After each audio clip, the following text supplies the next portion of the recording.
So I was debating on if I would or wouldn't do a full review of the First Descendant. I did cover it a little here on the channel. I played every closed test, every open test that the game had, and grinded the game during the first few weeks of its release. But then I stopped. Why? Why was someone who mentally invested in the idea of a game just stop playing it? You know, like it was an abrupt ending for me when it comes to like me stop playing the game.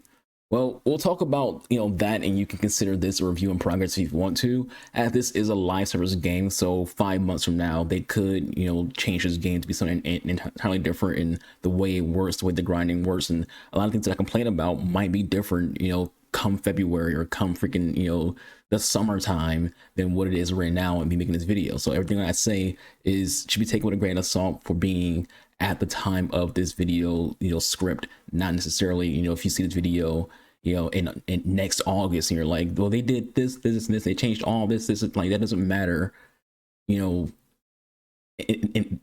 you're like 8 months apart from when this video is uploaded. But anyways, talking about this game is a little of a sensitive topic. This game does have one of those weird cult player bases that believe the game can do no wrong and they'll defend it till the end. More of the weird modern day tribalism that has taken over the internet. I'll get more into talking about the player base later. So yeah, prepare to get annoyed, but as the saying goes, if it don't apply, let it fly. Anyways, the First Descendant is a mostly generic, mediocre looter shooter.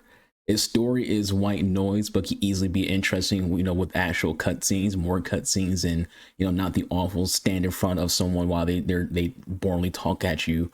That many weak games copy from Destiny when they have like the same thing where you just sit in front of vanguards or quest givers and talk at you.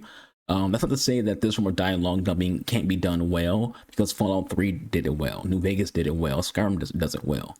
But what those games have going for them is you, the player, can respond. They aren't talking at you, they're talking to you. There's a difference there. Learn it. Because of how this game's dialogue works, towards the end of the game, I started just skipping dialogue altogether and honestly playing the game with my headset off, because none of there's no value to the audio at all. It was just, again, white noise. And yes, even with the gameplay, this is a game where you kind of just, mindlessly just run around and kill things over and over again until you achieve whatever grind you're trying to achieve. The story is so irrelevant. The only reason to progress the main questline is to unlock areas for grinding and the bosses to grind as well. Again, no real value or substance or depth at all. The game's story at face value is hollow, but what makes it worse is that you can actually see a semblance of something good through Bunny's questline and through Freya's questline.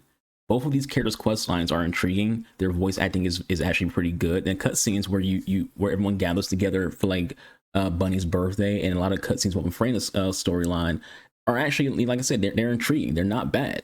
So when a game actually like puts in effort, you can actually see the potential of this game's story and this game's acting and cutscenes.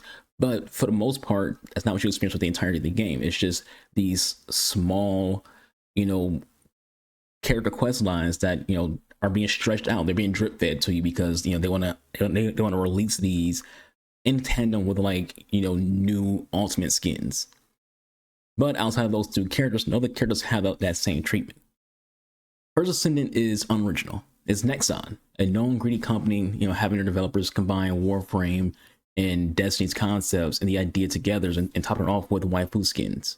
More so comparable to the Warframe, a lot of Warframe's mechanics, ideas, and concepts are just copy pasted with no shame. Now, I know there's already people who will be responding at this point with, without bothering to like watch the entire video. So I'll say that, though I'm being very harsh on this game, I will speak on its positives later. So chill out. Just getting the negatives out now, and just in general, you will always have more things to complain about when it comes to complimenting things, because compliments are very simple, they're very short term, whereas complaints, you're going to be way more nitpicky about it and go into more detail to explain why you complain about those things. Anyways, let's move on to talk about the character grind. So to unlock characters in this game, you do a tedious task repeatedly until you get the resource needed to unlock the character, or you can just straight up buy the character for 20 bucks. These characters have ultimate variants similar to that of a Prime and Warframe. These take even longer to grind, but can also be bought straight up for 100 bucks. Yes, one character for 100 bucks. Now, usually when you mention this, there's always a legion of corporal puppets who go, but it's a free to play game. You don't have to spend money and you can just grind for it. At the good consumers that they are. They regurgitate that line over and over anytime someone mentions the cost of cash outs in any free-to-play game. And yes, it is true, you can grind, which for this game can be days of you grinding for just one part out of 4. Let's take Haley for example. She's relatively new at the time of recording this video, and pretty much the only reason I reinstalled this game. To get Haley is actually pretty simple. You do invasions for higher drops of her resource, or you do select missions for those resources, but their drop rate is lower. The invasions will net you about 3 to 5 parts of said resource. The missions will give you, the regular missions will give you like 1, but it's not a guaranteed drop. You need 36 total, but you need 36 total for each 4 parts that she has. So that's 36 times 4 when it comes to total parts that you need. This could take you weeks to do if you're not someone who is chronically on this game all day, every day, which makes the idea of just buying her for 20 bucks more appealing. But for some people, by the time they unlock Haley, her ultimate skin might be out, making any grind they do for her pointless. You won't get that time back, because once a character has an ultimate, their base version is pretty much useless. Now, this isn't exclusive to First Descendant, as Warframe is the same way. Why use Loki if you can use Loki Prime? The difference is how player-friendly Warframe shortcuts for its time is. Warframe's in-game currency can be obtained without spending any real money. The game has a player-to-player trade market. You can sell your weapons, your mods, your frames to other players for plat, which you can in turn use to straight up buy primes that you want. There was a point in time in Warframe where I had every single weapon and every single prime frame, and at that time I had only spent real money on plat to obtain two of the primes, Mesa Prime being one. I didn't buy a bundle, just enough plat to match the market value, as Warframe does have a website that tells you how much a prime is worth, and in the usual going rates players are selling for. Again, it's an actual marketplace. This is a very consumer-friendly way to have a cash shop, and clearly it works well enough for developers since Warframe is still kicking and the developers have enough money to make a new game, Soulframe. All I'm saying is Nexon doesn't need to be so anti-consumer and greedy to make money.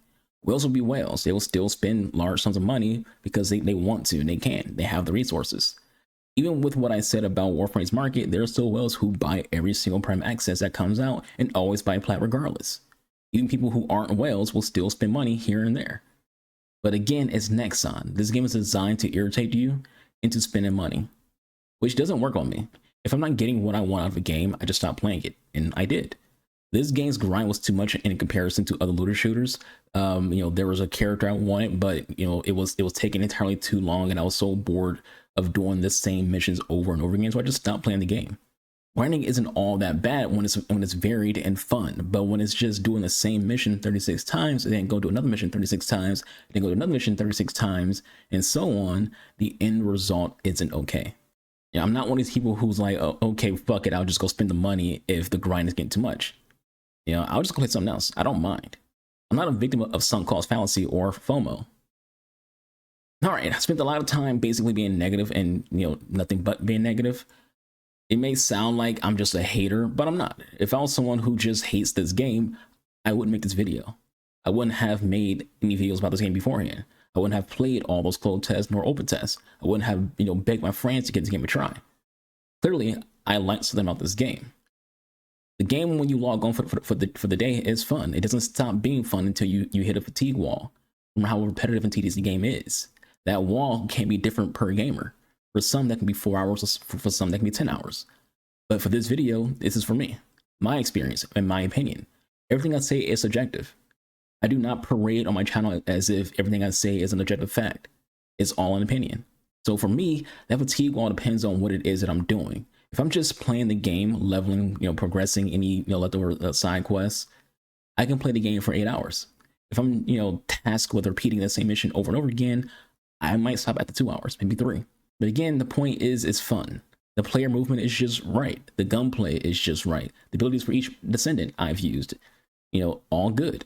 Which, isn't meant because, again, this game is grindy as hell, and I only have, about a handful of descendants, and I only care about a handful of descendants. I'm not going to bother grinding all the characters. I just want who I want.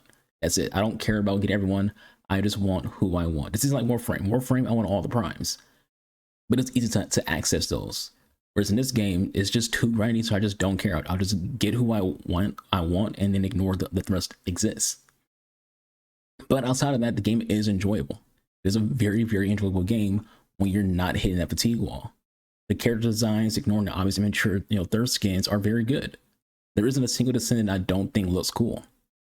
I do, like I said before, that I cherry pick which descendants I unlock. I cherry pick those descendants because I just like their designs better and like their abilities better.